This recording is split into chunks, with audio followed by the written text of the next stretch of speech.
Hello and welcome to Reflections. I'm Rom Gayoso, your host. Today, our topic is environmental health.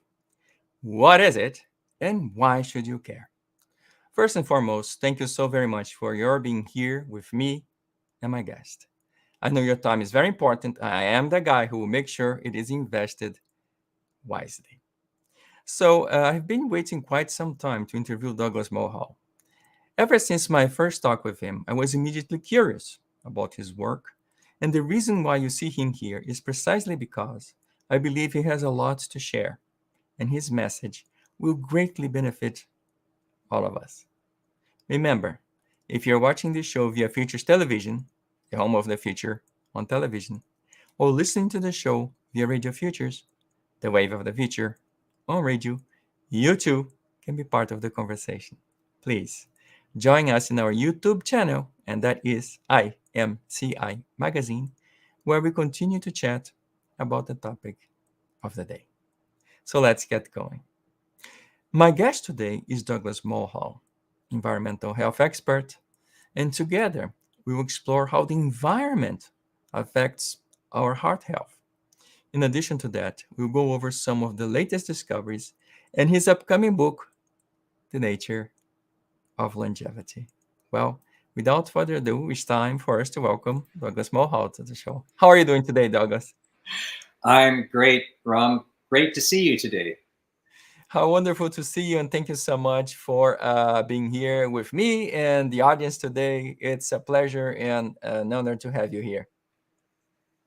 Hello to everybody. Yeah. So we are live on LinkedIn, Facebook, and Twitch. So thank you for joining us today. Well, let's get going, and I want to start at the top. So there are hundreds of books about health and about keeping your heart healthy, but your book has a new take on all of this. So what is it that people will gain from tuning in today? In other words, what is in it for them? Rom, people always remember stories, and I actually start off the book with this story that pretty well applies to people at almost every age. This is the story of Peter Bartelli, who was a commercial pilot. He'd been flying for many, many years. And, pilots kind of retire early. They have that luxury. And about 3 or 4 years before Peter's retirement, he flunked his stress test. Well, for anyone who knows anything about commercial pilots, when you flunk your stress test, you're grounded. And that's exactly what happened to Peter. The FAA grounded him, and they told him that he wouldn't fly again. The problem was he'd had a stent, a little pipe put in one of his arteries because it had become blocked, and it had blocked again.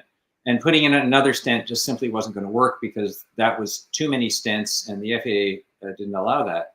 So they told him he was finished. So Peter went to his new cardiologist because he didn't like the answers he was getting from his old one. And his new cardiologist proposed taking, at that time, what was seen as an experimental product. It was called Nanobac TX. It's made by Nanobiotech Pharma. And I don't have any shares in the company, so I'm not promoting it. This is just what his cardiologist had recommended for him. And he took the product for a few months.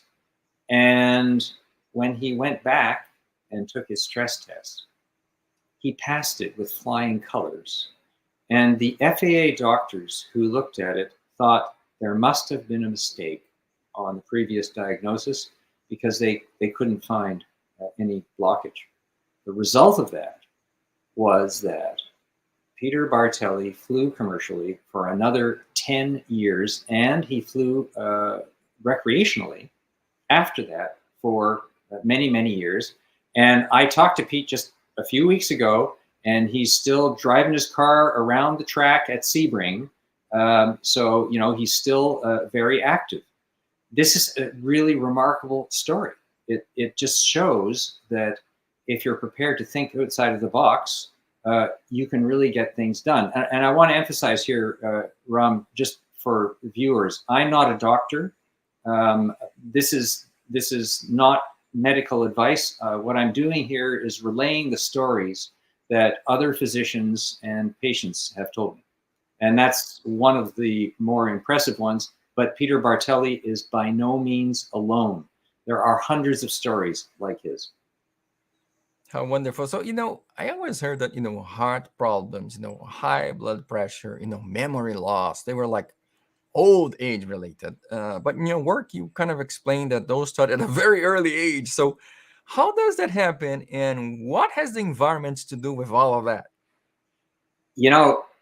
It's strange, but old age starts from birth.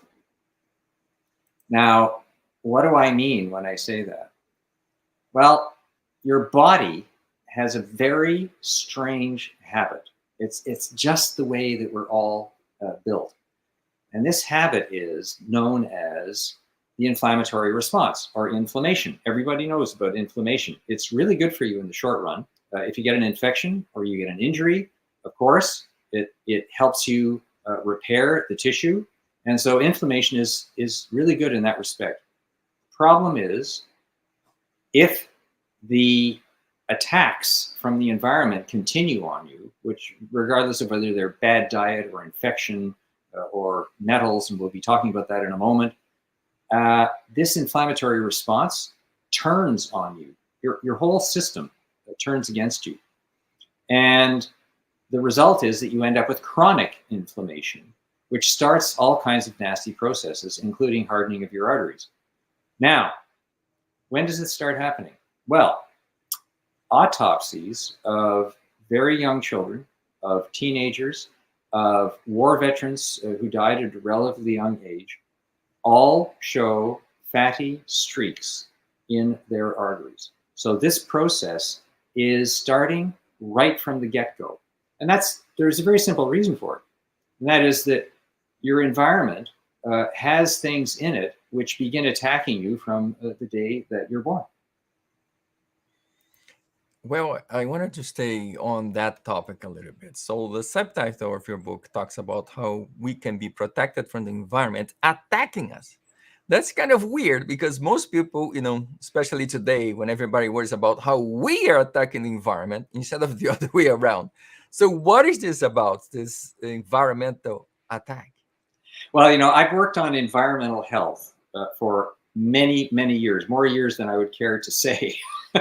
And so when I say this also to my colleagues, some of them are a little bit surprised because the mantra today is Mother Nature.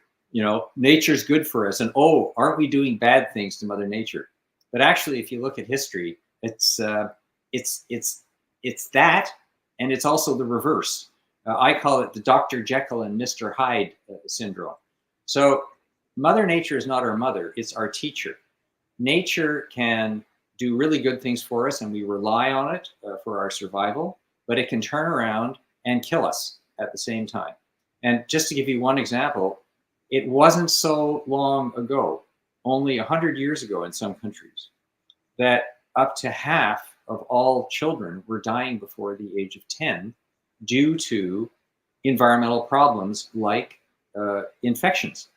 So this is not nice Mother Nature. You really have to learn to live with and respect nature, but not call it your mother all the time. So nature has this double-edged sword, and that's what provokes this chronic inflammatory response that I was just talking about. Wow, it's a lot to process, but I think I'm starting to understand it. So a different kind of question. So I always heard environment and health as two separate words, but in your work, it's classified as environmental health. Right? Two words together. What is environmental health? It's actually really simple. It's improving the impacts that the environment has on your health, quite simply. Now, historically, it was the opposite, and it was trying to figure out the nasty things that the environment does to you. And it started with what a lot of people know is called occupational health. So that happened because people started, working in factories and under horrible conditions. And of course, the environment there was terrible. They started getting lung diseases, heart diseases, injuries, all kinds of things. So the profession of environmental health came out of this occupational health study. Occupational health then moved out of the factory and into areas like, for example, firefighting, because firefighters were going into toxic environments where there was a lot of smoke. And under that level of stress, a lot of them were having heart attacks. And so they were brought into this occupational health mold, but that also brought in the whole area of cardiovascular disease therapy. And then after that, this expanded into the home and office, because in the 1970s, we started getting something called sick building syndrome. A lot of people might remember Legionnaire's disease, which is still around. That's because we got really efficient with energy in buildings. We sort of closed them all up. And the result of that is that the indoor air quality is up to 8 times worse than outdoor air quality. So environmental health has expanded, expanded, and expanded to cover these really broad areas. The strange thing is that most healthcare professionals have very little or no training in environmental health. It's seen as a niche, a specialty over here, and especially cardiologists don't have environmental health training, which is really kind of weird when you think about it, because for hundreds of years, it has been known and said quite clearly that environment is one of the major causes of chronic disease. So environmental health is designed to deal with that. The good news is that more and more physicians and healthcare professionals are starting to pay attention to this. So it is moving upwards. Yeah, and I think nowadays we have to worry about so many things. So we had the asbestos, right, in the homes, and then of course we have to worry about air quality, like in the megalopolis, like Beijing or New York, where the air quality, at days. I'm in Phoenix, so there are days here we call no burn, because you can't burn anything. You Yeah, can't even see the other side of the valley. So there's a yeah. bunch of stuff. Well, just to to remark on what you said, we can live in fear all of our lives and look at all the horrible things that are happening to us. But my profession, what I do is we turn that on its head and say, well, instead of trying to minimize our bad impacts or worry about all the bad things we're doing, what are the positive things we're doing, and how can we translate that to our health? And this is a really important difference mindset than, aren't things awful? So that's what we really try and focus on. So we don't want to be victims. I think we want to be informed, right? And we want to embrace this aspect, environmental health, and see how it can, help us improve, our lives, our livelihood, and that of our family and friends, right? That's exactly right. And that is a very different thing from living in fear all the time. Yeah, which we should not, right? Yeah. Absolutely. So I want to go back to the heart health topic for a moment. So can we be a little bit more specific? Could you please explain, what are really peripheral artery diseases and critical limb ischemia? Those are, technical terms. And why are they so prevalent? Do we have some kind of a, heart disease epidemic going on? Or so what's going on there? Well, when you talk about heart disease epidemic, compared to, COVID, for example, and I don't want to talk about COVID, but, a total of, 6 to 7 million people have died from COVID. Every day, up to 49,000 people die from heart disease. So in the same period that those people died from COVID, somewhere in the neighborhood of 50 plus million people died from heart disease. So where is the pandemic here? This is, and by the way, most of the people that died from COVID did so due to complications from cardiovascular disease. So it's a double whammy that you have there. So that's sort of when you're talking about the definition of an epidemic. So why is this happening? Well, first of all, I'm going to get into this a little later, but historically, this is not unusual. It just so happens that we're living longer, so we're more prone now to heart disease. But people have always been dying from heart disease. the record shows this. Egyptian mummies from 5,000 years ago showed white powdery substance known as calcification in their arteries from our cardiovascular disease. So it's been with us, it's been endemic in the population for quite a while, but due to different environmental factors, pollution, sedentary lifestyle, etc., it has really become now a pandemic. So this question that you asked about peripheral artery disease and critical limb ischemia, and I'll give an example of this in a moment, but it's simply stated, the arteries in your legs get clogged up by heart disease, and the circulation stops. And millions of people have got this problem, and certainly tens of millions of people know someone who has the problem. You know, they have pain walking, for example. This is your classic symptom. Their toes start to go purple, and frequently they'll go black. And at that point, you have to look at millions and millions of people going through what's known as revascularization, which is replacing the arteries from another vein somewhere else in your body, replacing the artery in your leg, or in the worst case scenario, amputation. And it is not unusual. There's more than 250,000 amputations every year around the world, 150,000 in the United States and Canada. People are losing their limbs due to these clogged arteries. It's a really serious problem, and there is no cure for it at this point. However, and I think we're getting into the next topic, so I think I'll stop there and just let you go on. Yeah, so let's kind of go back to this idea that we started at, thinking more positively, not being so fearful or so afraid, right?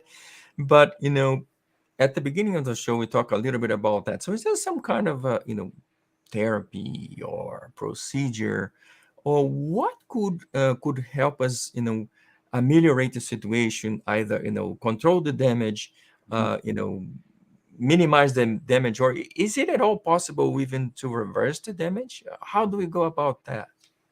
Well, the short answer is yes, and that's why I wrote the book, The Nature of Longevity. This is my second book about this topic, but there are a lot of solutions out there right now that millions of people are actually using.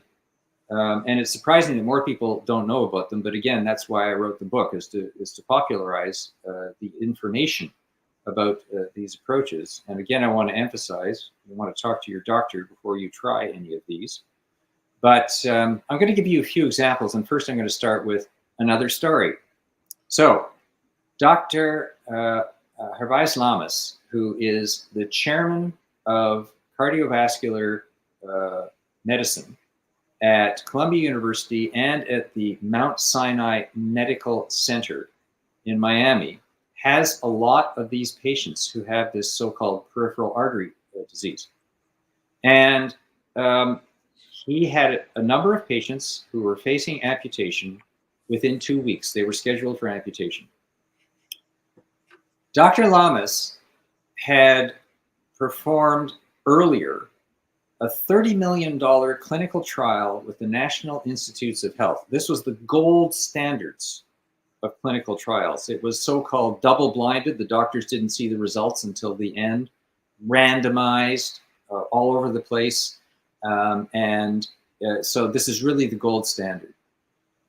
And he had done this clinical trial to prove that a controversial therapy didn't work. And the reason that he was doing that was because one day a patient walked into his room and said, should I try this therapy? And he said, no, don't try that therapy. It doesn't work. And when he was driving home that night, he realized he had really no factual basis to make that claim.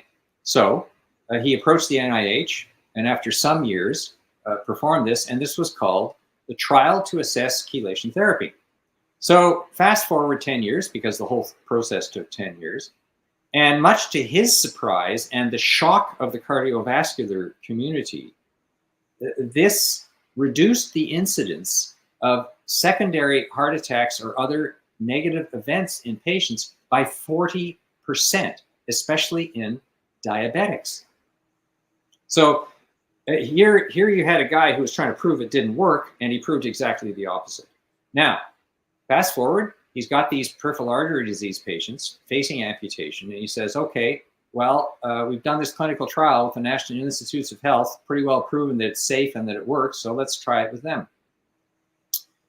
So they went through 40 weeks of infusions, and keep in mind they had gangrene on their toes. Their toes were black. They had lesions on their legs. The photographs are rather gruesome, so we won't show them here, but they're stunning because at the end of this, these patients were walking around with pink feet, and as Dr. Lamas often says, they had 2 shoes on, not 1. They hadn't lost their limbs.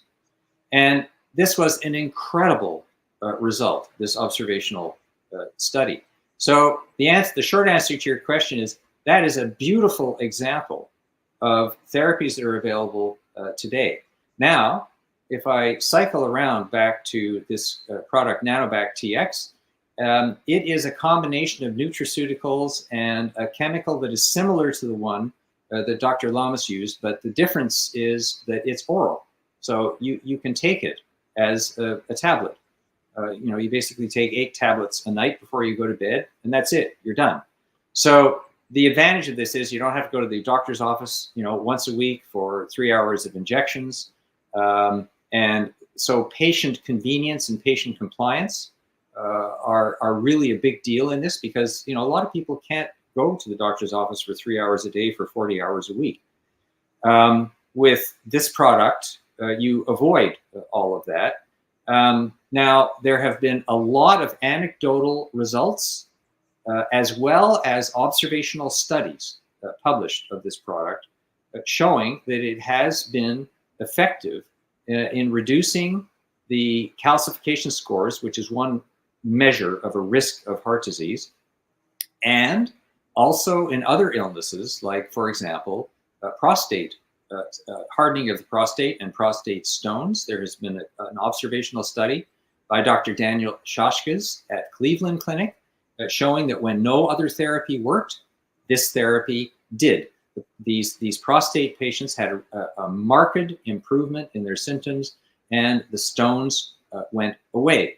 So this was not double-blinded randomized clinical trials, but still there's an awful lot of evidence, and there's a number of very high-profile cardiologists who are recommending this approach, which, by the way, was developed by inventor and emergency room specialist Gary Mazot, who I have to say really had a stroke of genius when he did this. And he did this because a lot of his patients were suffering terribly, and he found that this helped them. So those are 2 examples of therapies. Now, there's also nutritional approaches, dietary approaches. So again, looking at the very high level, respected level, Dr. Caldwell Esselstyn, who is in charge of the Heart Disease Reversal Program, that's what it's called, at Cleveland Clinic. So Dr. Esselstyn has based his work on something called the China study, which demonstrated that workers who came from China had a very low, if any, occurrence of cardiovascular disease. And it was because of their diet, and also because they exercised regularly. So Dr. Esselstyn has published a book about it. He's published several books about it. He's offering a program on this, and he has shown that you can measurably reduce the risk factors for heart disease. So here we go.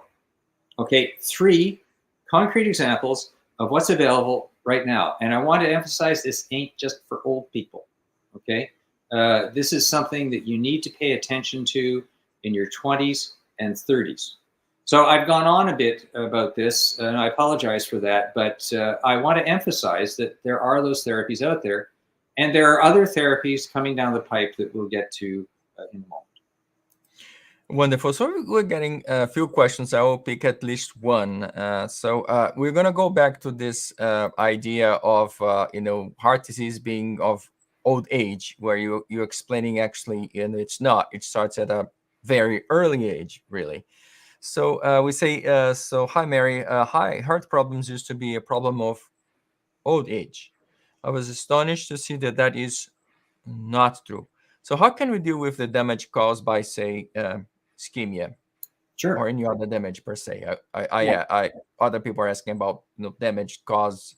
Yeah. And if you could explain, I'm sorry, artery calcification or hardening, what's that? Well, let me explain about ischemia, okay, and then I'll use that to describe this calcification thing that you've just mentioned. First of all, I really like the way that Mary has phrased this question: the damage caused by ischemia. None of these therapies are cures, but they do have a very positive impact on the damage, which is what you want to get rid of. So I like the way that you put that question. It's very exact.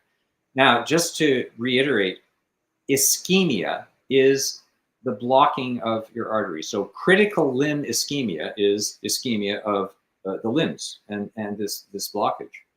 And the simple answer to your question is that the three methods that I just described, so the intravenous chelation that is used by Dr. Lama's team and by many, many other physicians across North America. It's available in most states across the United States. That's intravenous. The oral nutraceutical combination therapy developed by Gary Mazot called Nanobac TX by Nanobiotech Pharma. And the reverse heart disease regime done at Cleveland Clinic. These all have been shown to have positive effects on critical limb ischemia. And on my website, which is calcify.com, that's CALCIFY, I've got the information actually about where you can find out more about those. So you can always go to the website and find out. And of course, in the Nature of Longevity, which is coming out later this year, I also have an annex which provides more of that information. Yeah, there was, several people are asking a similar question, but, it was a follow-up saying, so you mentioned treatment. So is there a treatment or some sort of treatment? So there's some direction and some treatment available. People are not abandoned at their own luck. Yeah, that's correct. And I want to emphasize also that I don't provide this treatment. This treatment is provided by cardiologists and by other physicians. Dr. Jim Roberts in Toledo, Ohio, has a practice, and I highly recommend his website, which is heartfixer.com. It is a treasure trove of information about these different therapies. So I think I'd be repeating myself. I think Mary might have posted that question before I explained that. So yes, there are treatments. I've explained 3 of them. There are other treatments that are coming down the pipe that are quite exciting, and they deal with this calcification as well. So I'll just talk about, and sorry, Ron, because you asked the question about calcification, I didn't answer it. That's okay. So calcification is this thing that comes along because of this chronic inflammatory response that your body has that turns against you. It's like a cascade. So what happens is that your body senses an invasion, whether it's bad diet or infection or metals or whatever. We'll talk about metals in a moment. And when this happens, it triggers your genes into a repair response. And that repair response, oddly enough, your repair shop starts turning you to stone. It's a reaction in order to wall off damage. So if you get a cyst, for example, you will notice that the cyst is trying to surround something and get rid of it. Okay, that's what most cysts are all about. And a lot of those cysts are calcified, but they dissolve once the problem has been isolated and go away. The problem is that in your arteries, it doesn't dissolve. It persists and it doubles. every few years. Now, you don't notice that doubling when you're younger, but mark my words, it's there. And that's why you start to get hypertension or high blood pressure, because this combination of the fibrosis of your arteries and the calcification makes it more difficult to pump blood, and your blood pressure goes up. So this is part of this cascade. So you get injury, inflammation, calcification, and fibrosis. So that's the sequence. And until very recently, it was regarded as inevitable, but it is no longer inevitable.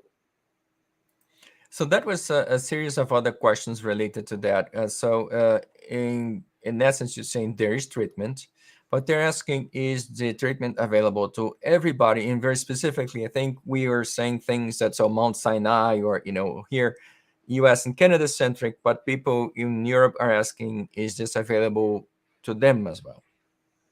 Yes. The short answer is yes. All three approaches are available to everyone if they know where to look. And of course, you don't have to look very hard. You can just, as I said, you can go to my website and have a look for where to find these things at calcify.com. You can go to Dr. Roberts' website. You can contact the Cleveland Clinic and ask for Dr. Esselstyn's program. You can contact the Mount Sinai Center in Miami, and you can contact Nanobiotech Pharma, and their product is available by mail order. I've taken the product and I've used it both in Europe and in the United States and Canada. So I've been able to access it in all three countries. It's a food just supplement. have to watch for the customs guys, but that's not. That's what I was going to ask, because so they're asking. So this is a food supplement, so not a prescription drug. It's a non-prescription. That's correct. Oh. And by the way, Dr. Esselstyn's approach is non-prescription as well. The IV EDTA is, you really want to have a qualified IV chelation expert who has taken a training in how to administer this. And by the way, just to be clear, historically, there's been a lot of criticism of this so-called IV chelation therapy. Doctors claim it doesn't work. They claim that it's dangerous. The reason for that is because in the 1990s, when it was first being experimented with, they had some overdoses. But you know something? There are millions and millions of overdoses of prescription drugs every year, and they don't take them off the market because of that. So that was a mistake that was made originally. And if you have a qualified physician administering this, it is, according to them, perfectly safe. But you do need to have a qualified technician and physician administering this. I just want to emphasize that. And something else. Yes. This is by no means would I advise discontinuing your existing meds.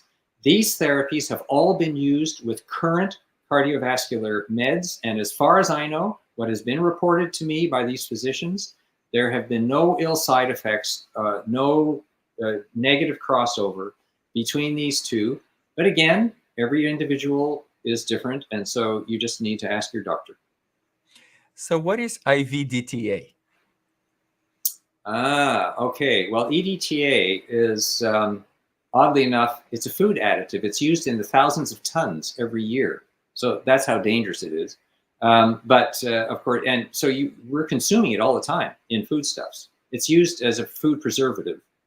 But of course, when you put it into, like anything else, you shoot it into your arteries, it's a different story. So, you have to be careful.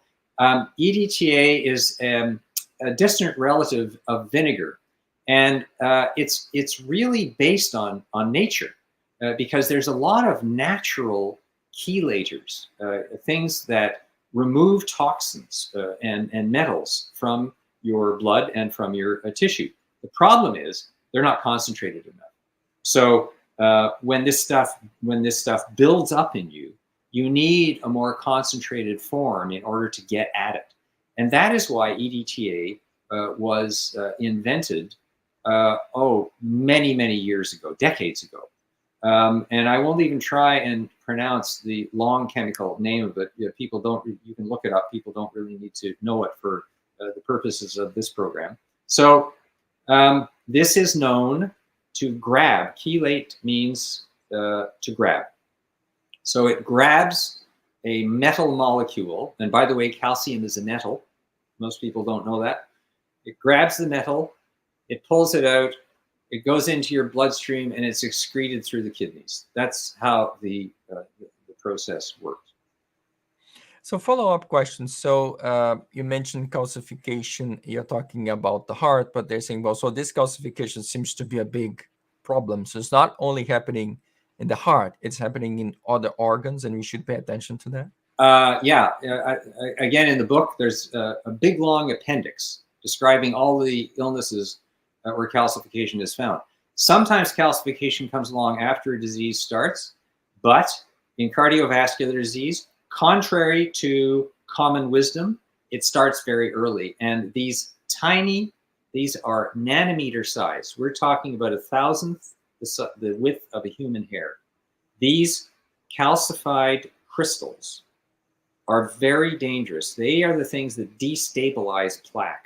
So anyone who tells you that calcification is stabilizing plaque, there's a lot of studies, and they're cited in the book, that show exactly the opposite. And this has especially been discovered by scientists and researchers at Harvard University. In fact, Dr. Elena Ikowa has a huge lab at Harvard and has published many, many studies demonstrating that these tiny calcified particles are very risky. They're a serious risk for destabilizing plaque. So it turns out that it's really a myth, because these tiny crystals are physically and chemically damaging to your artery. And imagine if you try and patch a flexible hose with concrete. Does that make sense? Well, that's what your body, unfortunately, is trying to do. So if anyone tries to tell you that patching a hose with concrete stabilizes it, well, where the concrete meets the hose, guess what happened? It cracks off. And that's exactly what happens with calcification. Does that happen in our brain too? Absolutely, because your brain is fed by your arteries. And so dementia is closely associated with calcification, because as your arteries get harder, you start to have problems because the blood is not circulating as well. And then if your neurons start to calcify, well, picture this. You've got a neuron, two neurons, and the signals are flying between them. You put calcium phosphate in between, you're not going to get very good communication between those neurons. So yes, it's a huge problem in the case of dementia. So in your studies, or did you find any other medical analysis that explains, so if you fight the calcification, it helps the heart, but does it really help the brain as well, brain health?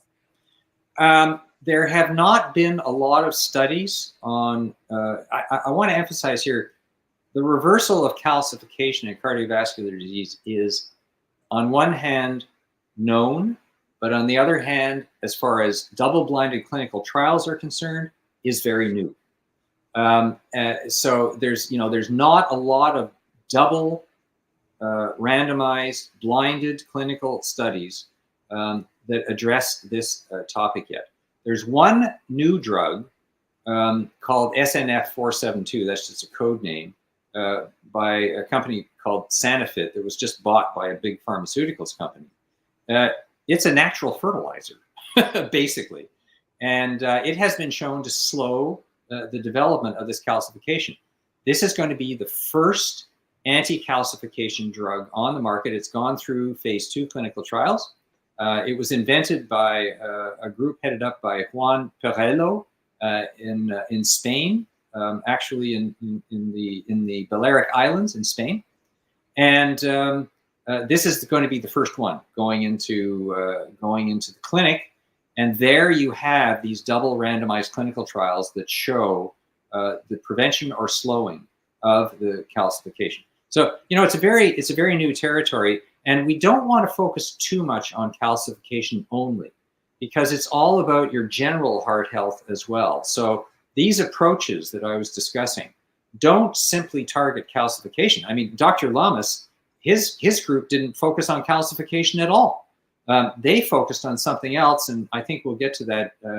Your next point, Rom, is heavy metals. So why don't we talk about that for a moment? Actually, there are several questions here about heavy metals. I was going to rephrase them because people are concerned that I think perhaps I use some of the words asbestos and other things. But in the book, you actually talk about toxic metals, right? So can you explain what kind of role they play in heart diseases and the aging process for that matter? Yeah. Heavy metals and toxic metals, the words are interchangeable. It's called heavy, strangely enough, because it's a metal that's 5 times heavier than water. Don't ask me why, but that's the measure that they use. That's why it's called a heavy metal, because it's 5 times heavier than water. These include things like lead, chromium, cadmium, gadolinium that's used in all of our computing devices, for example. So there's a whole long list of them on the periodic table. Now, to be clear, toxic metals have been with us ever since humans started walking the earth, right? You used to be able to pick up some of them, until we stopped doing that because we didn't have enough of them, so we started mining them. But they have been in our water supply forever, and they get taken up by plants. Grains are really good at taking up heavy metals, for example. So what happens is these heavy metals bioaccumulate. That means they accumulate in your body over time.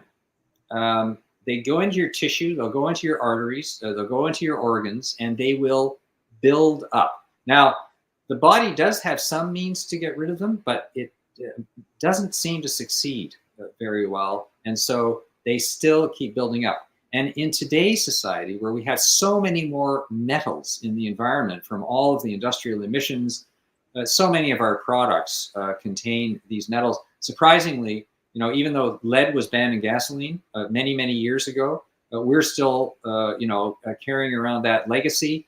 And many products still have lead in them. There was a study done in the European Union that showed that the vast majority of products that are sold online in the European Union exceed the safe levels for some heavy metals like lead. So we're exposed to these things all over the place. But I want to emphasize, nature has been doing to this for quite some time. And Egyptians were getting this problem with heavy metals because they were cultivating grains. Now, heavy metals have been shown to directly target cardiovascular disease. So, and Dr. Lamas has recently published a study on this, saying that basically, he says, I'm paraphrasing it, the jury is in, heavy metals trigger heart disease. So, if anyone had any doubts about that, the evidence has been growing over the years about this, but the clinical indicator of this came when both with the IV chelation and with this nanobac chelation, doctors found that large volumes of heavy metals were coming out in patients' urine. So they were being chelated, they were going out through the kidneys, and they were coming out in patients' urine. We're not talking small amounts here. On one hand, the tests were showing, like sort of minimal amounts. They were there. But after the therapy started, they started pouring out of the patients. And I'm talking about 4,000% above baseline. These are not small numbers.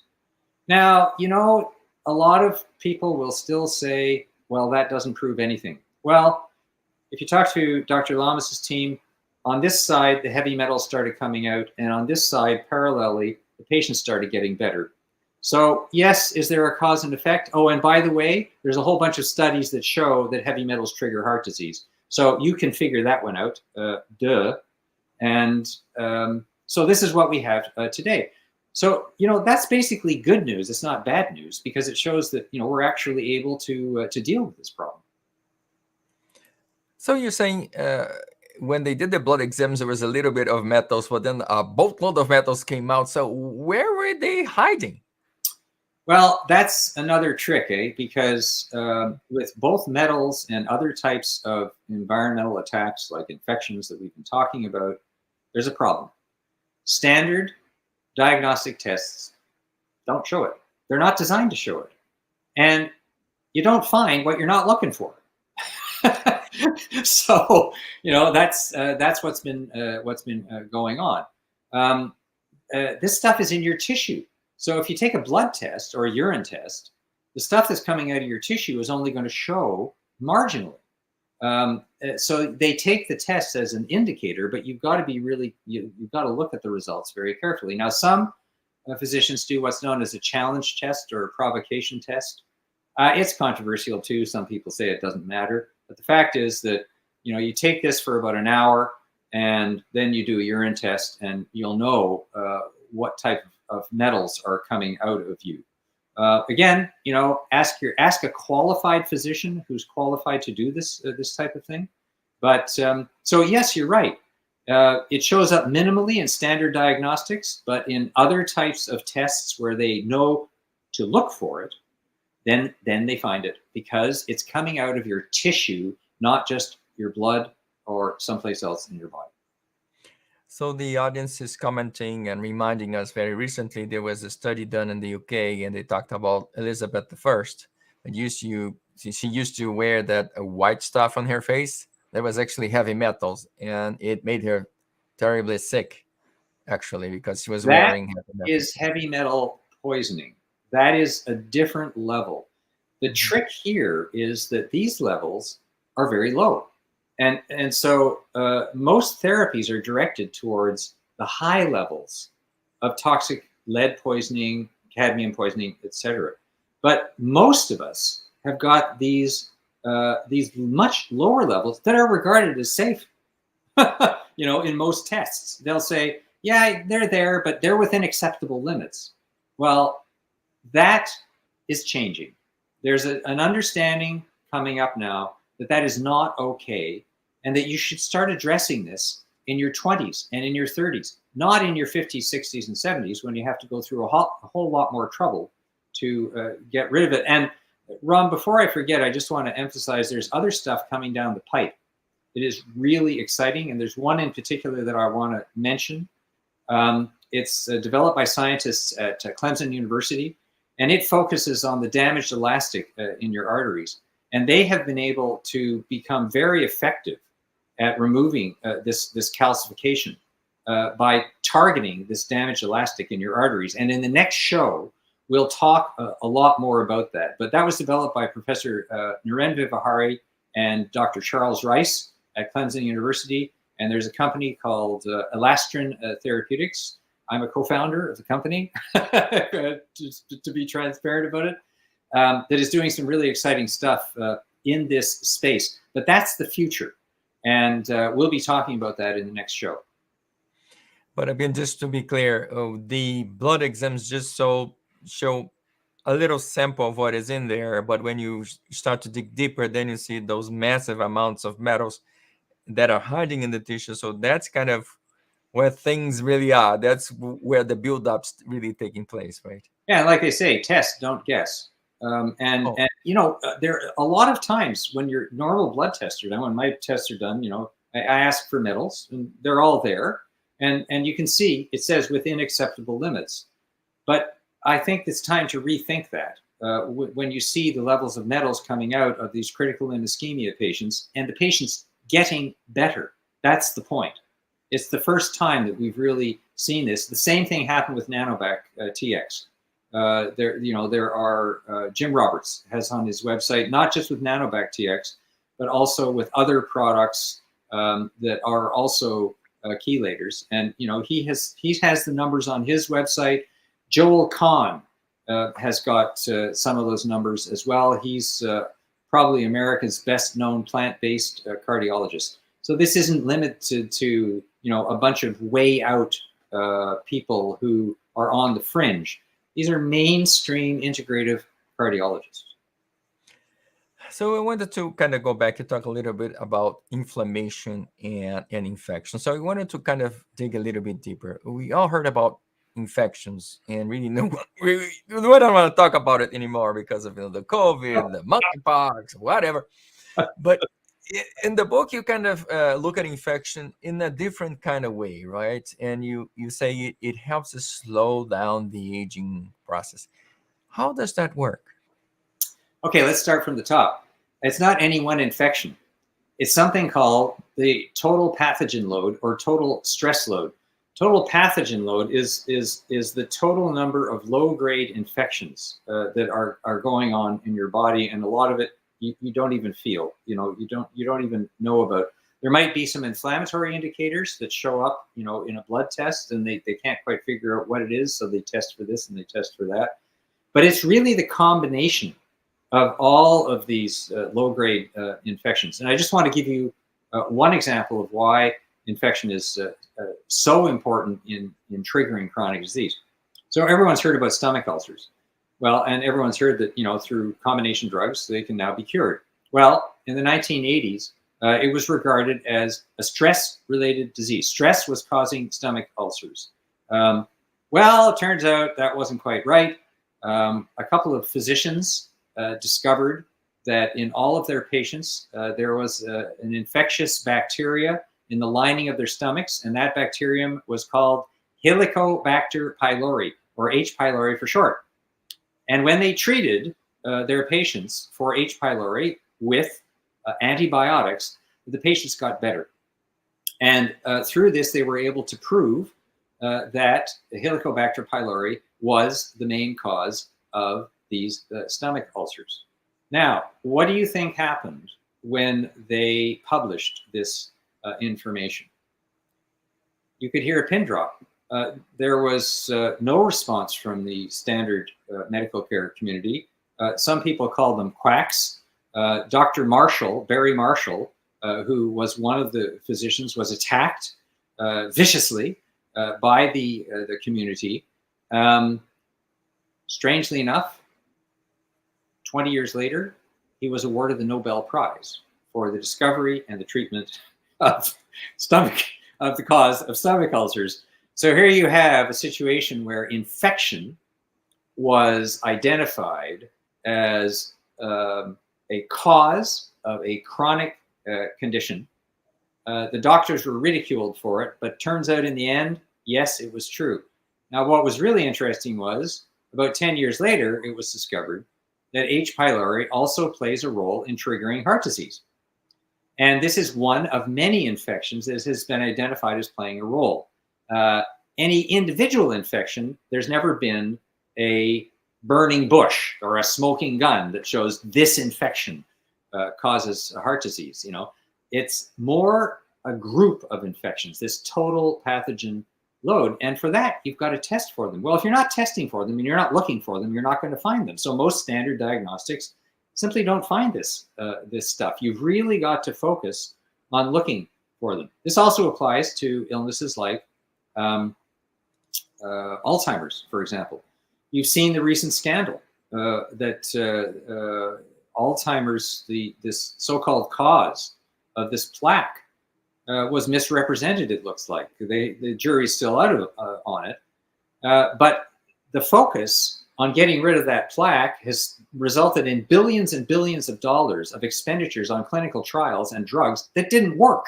They simply didn't work. And now, the people who were talking about maybe we should be looking at infection weren't getting funded as a result. Well, hopefully that's going to change now, because there have been a number of mouth infections that have been found in a large degree of, up to 95%, 99% of Alzheimer's patients. That's not to say that's the burning bush and that's the cause. But in a clinical trial, most recently in pre-Alzheimer's patients, when one of those was targeted, cognitive scores improved. So that's the first indication that infection might be playing a causative role in Alzheimer's. So low-grade infections are something to pay attention to, and they are not on the radar of most standard diagnostics and therapies. So we have a long way to go in introducing this. Now, having said all of that, Ron, it's getting better. The community is looking at this. So I don't want to make it seem like, oh, no one's doing anything about it. People are doing things about it, but you have to look because it's still not in, it's not embedded in the standard medical practice. Well, we certainly have a lot more to talk about. So I guess I only have time for one final question here. So what is epigenetics? Epigenetics, right. I call it epic genetics because of its huge influence on everything that's alive.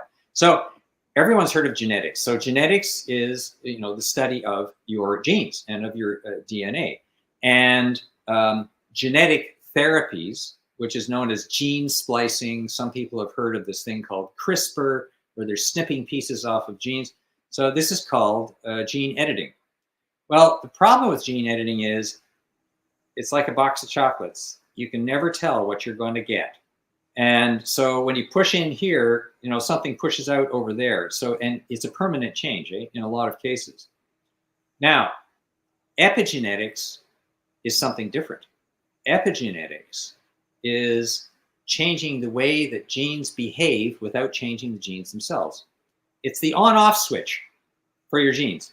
So we can actually get these genes to turn on and off with certain types of therapy and certain diets as well, and certain habits like exercise. We can turn these genes on and off. That is an epigenetic impact, and it has one fantastic advantage. It's usually reversible, whereas gene editing is not. Now, gene editing and epigenetics are starting to cross a little bit with each other, but we'll get into the science of that in the next program.